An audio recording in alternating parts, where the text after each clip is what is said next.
All right, welcome everyone. Welcome back to Sapling Edition of Evergreen Perspective. We are joined here with Randi Knott. She's running for County Charter, District 5, Position 3. And I just want to welcome you to the show. We'll go ahead and get into it. Tell us a little bit about yourself and your background, and just throw in there how long you've been in Clark County. Well, I am a new voice in Clark County. I've only been here a few years, but I come with proven experience. And one of the reasons I chose to live the second half of my life here is because how much I enjoyed visiting it every year of my life because I have such good friends up here. So, not that long, but I come with a good background. I hold a master's in public policy and public administration. I worked in and around local and state government for over 25 years and most recently retiring from the city of Sacramento. I've opened and run two small successful businesses, so I'm also know what it's like to be a business person. One of them here in Clark County. I have a small horse ranch out in Brush Prairie, and I was too young to retire.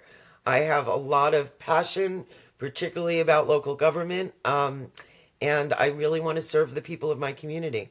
I currently serve on the Developmental Disabilities Advisory Board for the county, and I have a child with autism, actually an adult with autism, and so that's always been a very important issue for me. Nothing to do with the charter, but just an example of what I want to do for our community. And so, how did you hear about the charter and what made you want to run for charter commission?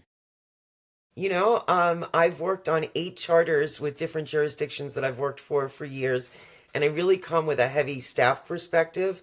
Now that I've been a community member for a few years, I can see kind of the balance between what staff wants, what elected officials want, and what the community wants. And I got very involved with the Democratic Women of Clark County and some other groups. And really, as I dove in and people heard about my experience, they encouraged me to run. And it makes sense. It's in my area of expertise, it's something I'm passionate about.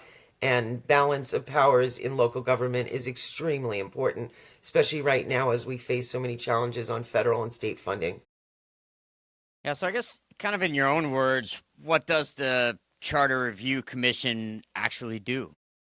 Well, the Charter Review Commission is in place to make sure that the charter that was adopted is in tune with the priorities of the community, maintain a balance of power between the elected officials and the appointed officials and the other elected branches. It's the county council that makes policy. It is the staff that executes that policy, and making sure there's a very clear and understandable balance is very important. One of the things I've found being in Clark County, one of the things I'll advocate for as a commissioner is that I think we need a full time county council. We need a bigger pool of candidates to run, younger folks who still have to balance families, and balancing another job turns being a county councilor into a hobby, not a full time job, and it is a full time job. Importantly, right now, the county council's salary is 0.0009% I'm sorry, 0.0004% of the budget. If we paid them the highest level of full paid county councilors in this state, it would go to 0.0004%. So, to enable more meetings at night, more meetings where the community can participate, I think it's something worth exploring and see how my fellow commissioners feel about it, how the community feels about it. Yeah, so why do you think the charter should matter to everyday residents? As a resident of Clark County, why should I care about what the county charter is or does? Well, quite a few reasons. One is it's a very important tool in preventing corruption in local government. For example, my opponent when the county council was still 3 commissioners was appointed by one of the commissioners without any review and stuck in the county manager's office. Sorry, I'm fighting with my rescue cat to stay away from the camera. And that was extremely inappropriate. It was essentially a placement to spy on staff. And without a balance, you could have council members coming to staff, giving them direction, even though they report to the county manager, and making decisions that haven't been aired in public And there's definitely an ability for corruption. One of the important things, though, that the charter commissioners need to remember is we don't make policy. We create the structure under which it can be made. It's the county council that makes policy. People want to affect public safety. People want to comment on light rail. These are all important things. But if they're running for charter commission, they're running for the wrong office. That is not what we do. The council makes the policy. We just help ensure the structure is sound. All right, so how can the commission make sure that they're listening to, the folks out in the community? We've got to get out there. We've got to have community forums. We've got to have meetups. We need to go into other people's districts and make sure we have a balanced approach. I think there's a lot of opportunity for that, and we have to make sure it's accessible when we do them. Saying we're going to have a county forum on the charter at 1 o'clock in the afternoon on a Thursday does not help the average person, participate. So I think we're going to have to go out of our way to have meetings at night, have meetings on the weekend, and make sure that folks can join and we can hear what's important to them. I guess, there is a lot of divisiveness in politics right now. This is a nonpartisan position that seemed to take on a very partisan nature as the campaign here has rolled on. What's elected to the commission? How do we keep those extreme partisan politics out of that commission? Well, that goes to making sure that you vote for people who aren't pushing those partisan policies. There's nothing red or blue about making sure that our local government is balanced, about making sure that it's transparent and that it operates efficiently and effectively. A number of my opponent in particular is proposing getting rid of mail-in ballots. That is a very safe act kind of current MAGA stance, and that is something that would prevent a lot of people from voting. We already have very low voter turnout, making it even more difficult. Plus, here in Clark County, we have one of the best, most transparent voting systems.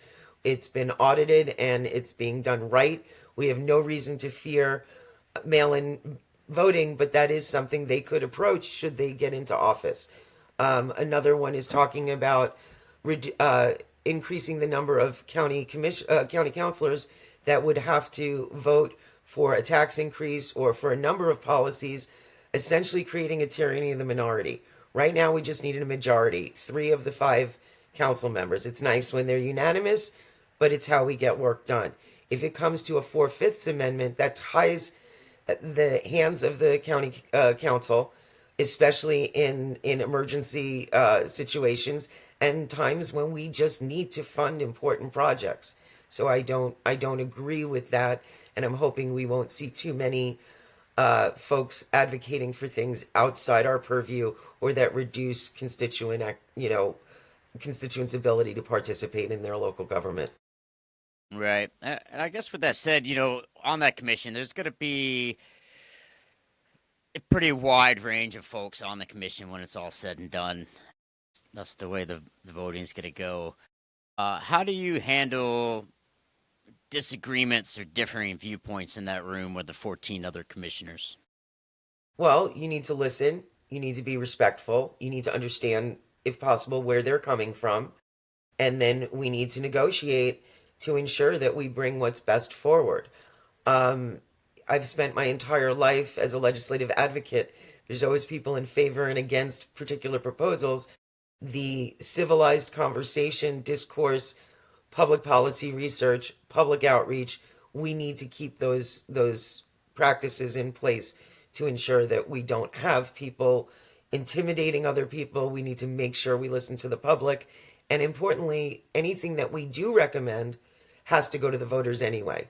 So that is the ultimate backstop. Yeah, I think that's an important piece, right? Anything that happens on the charter commission, any amendment that comes up, ultimately has to be voted on and approved by the voters.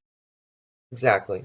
Right. And so I guess with that piece there, how do you determine what a successful commission will be? When your term's done, how will you look back and say, we did a great job? I think it's if we listen to the constituents, if we take the various perspectives into account, that we also listen to the county council and the other elected officials. about what they have seen and how their experience plays in, I think we have the opportunity to bring important changes to the charter, or we may easily find out that the charter's working for us. And, change for the sake of change isn't always the best thing.